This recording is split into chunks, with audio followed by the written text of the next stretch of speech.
So the third piece of the model, which is also a very rich piece of this, is what we call awareness and behavioral change, or awareness and the ability to achieve the desired outcomes, awareness and manifestation. And what we have seen is that much of the work done in the name of personal development or transformation, whether it's at the individual, organizational, or societal levels, focuses on awareness. The assumption that if I know something, I will do it. The assumption that if I have basic awareness of why I have that in my life, or why I've created that, or where it came from, somehow that will create the change by virtue of knowing it.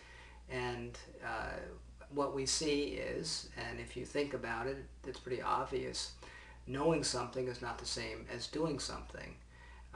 Think about all that we know about our health that we don't do, or think of all that we know about what would improve society that we don't do. So what we have tried to do in our work is to integrate awareness. So first you need to know what it is that you want, what's important to you, where you are on what your values are, and then you need to learn how to actually create it, or to manifest it, or change the behavior, or adopt a new what have you. And so we've built a 4-part methodology that enables that. And fundamentally, there's a self-awareness where you start with where am I now?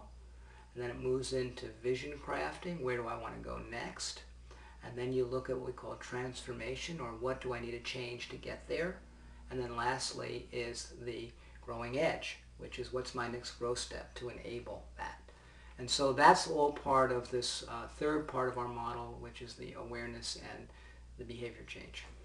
And it's important to say that even the recognition that those two things don't automatically go together is revelatory for many, many people.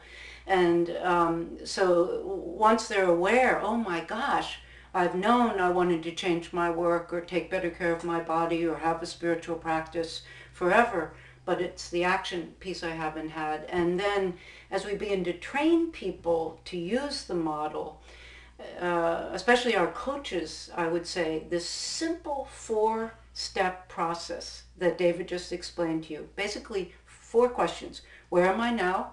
Where do I want to be? What do I need to do to change that? And what's my vision?